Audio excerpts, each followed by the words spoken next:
nila that while they're doing this, the Marcos camp is also trying to strengthen their own relative positions. Ako ha, sa totoo lang, kung magbanggaan ang Marcos at Duterte, very obvious, talong-talo ang mga Marcos. Narito ang Balitang Pinoy TV.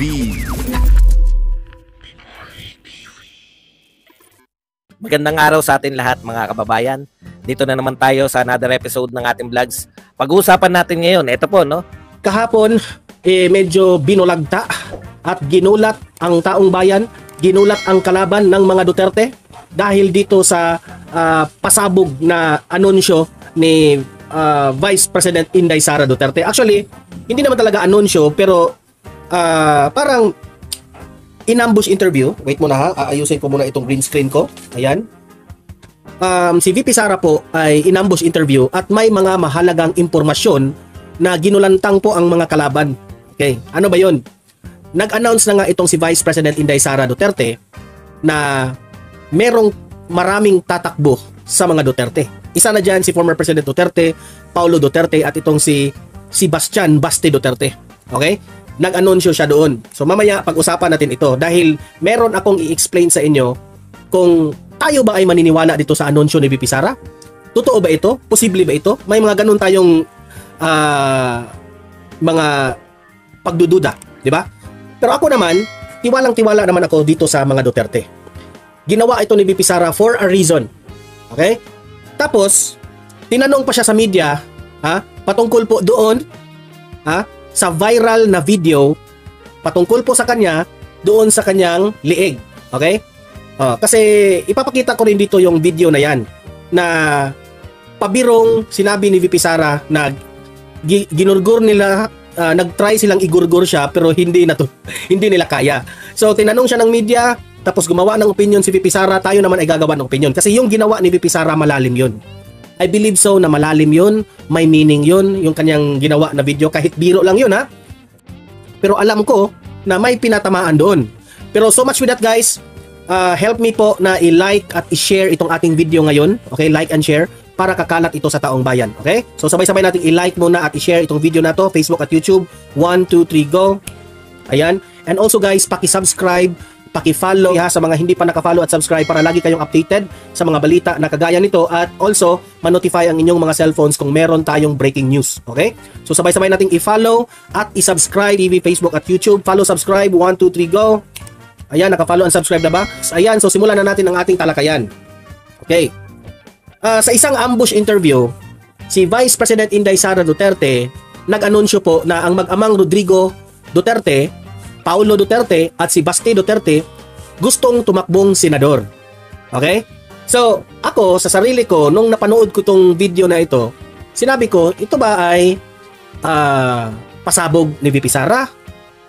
Kung bakit alam ni VP Sara na may ganung usapan na tumakbo. So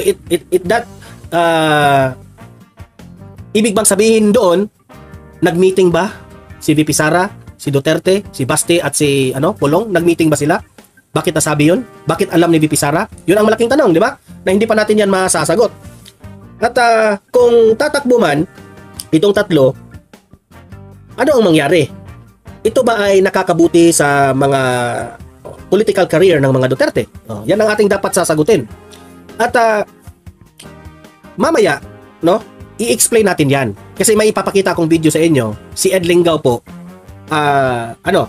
iniisa-isa niya yung mga posibleng mangyari, tapos what will it makes the Dutertes kapag sila ay manalo silang tatlo, kasi malaki namang chance na mananalo itong tatlo, diba? So ito yung balita ipapakita ko sa inyo, which is lahat ng mga kalaban na windang dito sa balita na ito, at gawa tayo ng sarili nating opinion. Okay, so pasok. Tatlong posisyon sa pagkasenador ang tinatarget ng mga Duterte sa 2025. Nagbabalak yung kuna ni dating Pangulong Rodrigo Duterte at ang kanyang mga anak na sila Paulo at Baste Duterte. Tingin naman ng ilang eksperto baka naninimbang pa lang ang mga Duterte at pumuposisyon. Sabi niya dito, naninimbang, pumuposisyon. Anong ibig sabihin ng mga Duterte dito? Diba? Is it baiting from the kalaban? Diba? Kasi di natin alam actually. Okay? Kasi itong si VP Sara, kung matatandaan natin, malalim ang isip nito. So, ako bago tayo mag-confirm dito, hihintayin muna natin ang statement ni Baste, statement ni Paulo, at si former President Duterte. Ay, healthy lifestyle mo, maraming salamat sa $5. The chess is started. Mga bangag galore, join na kayo, love. Tama, si healthy lifestyle boy. The chess is started. Oh, totoo. Kung napapansin nyo, noong tumiwalag na si VP Sara sa gabinete ni PBBM, easy na niyang magpa-interview ng mga ganito. Magpa-ambush interview, di ba? Kung napapansin nyo, 2 beses na nagpa-ambush interview si VP Sara. Okay? Kung ano mang ibig sabihin ni VP Sara, nililito ba niya ang kanyang mga kalaban, di natin alam. Okay? Patuloy. Sa mas malaking plano sa 2028 presidential elections. Nasa frontline ng balitang yan, si Marian Enriquez. 3 ang Duterte next year for senator. Yes, 3 ang Duterte. Mismong si Vice President Sara Duterte ang nagkumpirma ng balak na sabay-sabay na pagtakbo sa Senado ni na dating Pangulong Rodrigo Duterte, Congressman Paulo Duterte at Davao City Mayor Baste Duterte. Tingin ng political analyst na si Richard Hidarian. Ito yung analysis ni Hidarian. Dilawan ito ha. Dilawan ito na political analyst. Pakinggan natin ang kanyang opinion dito. Pineflex ng mga Duterte ang kanilang lakas sa politika. I think what Sara is saying here is that hindi kami mawawalan ng mga paraan, no, to stay relevant and powerful. At be careful not to dismiss us. Never count out the Dutertes. Ang dami namin options. I think yun yung sinasabi natin. Ako ha, sa opinion ni Hidarian, ipinamukha niya sa taong bayan, the way siya nag-explain, ipinamukha niya ganyan kayabang ang mga Duterte. Ibig niyang sabihin, ibig sabihin raw ng mga Duterte na malakas kami. Ito yung kaya naming gawin na to be relevant in politics. Okay? Yun ang opinion ni Hidarian. Yan ang kanyang opinion. Nare-respetuhin natin yan. Pero sorry to say, Hidarian, hindi ganyan ang mga Duterte. Ha? Hindi nila iniisip ang kanilang sarili. Hindi kami kagaya ng mga dilawan friends ninyo na ganyan lagi ang iniisip. Tatakbo kasi yung sarili ang iniisip. Hindi ganyan ang mga Duterte, Hidarian, ha?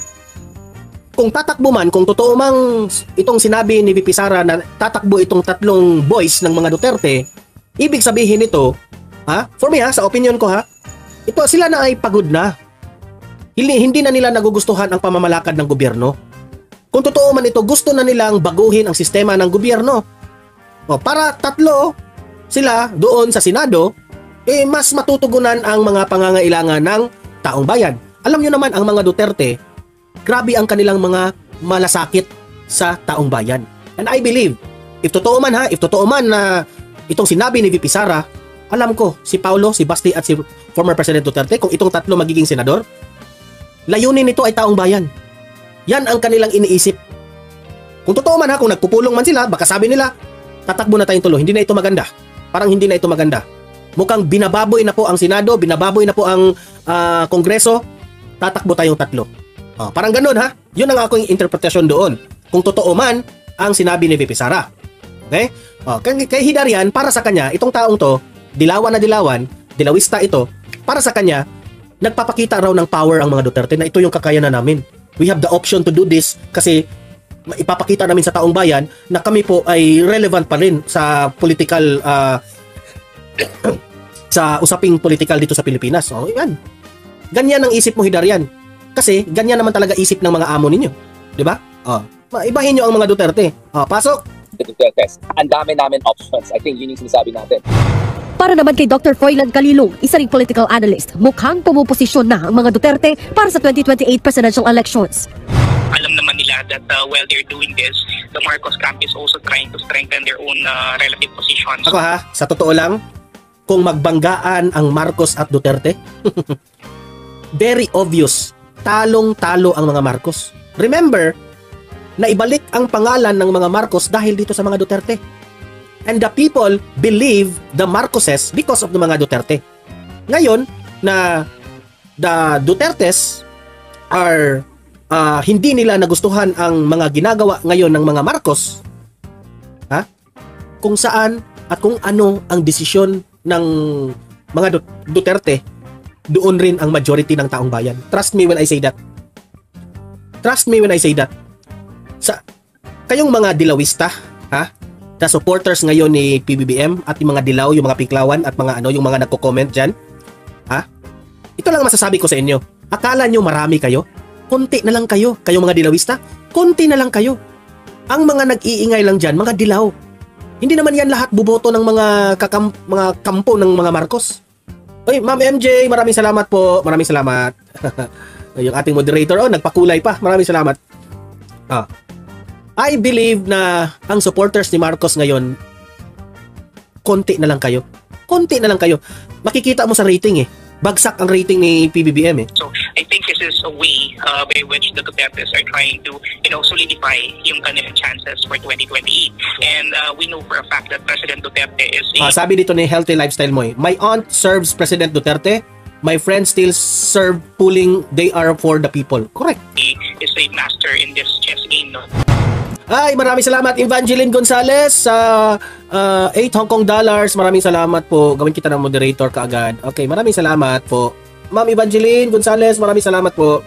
Speaking of presidential elections, sinabi rin kanina ni VP Sara na pinayuhan ng kanilang ina si Davao City Mayor Baste Duterte na kumandidatong Pangulo sa 2028. Habang ang bise babalik daw sa pagkaalkalde ng Davao City. Kung si Sara Duterte, babalik raw na pagka-mayor ng Davao. Kayo na.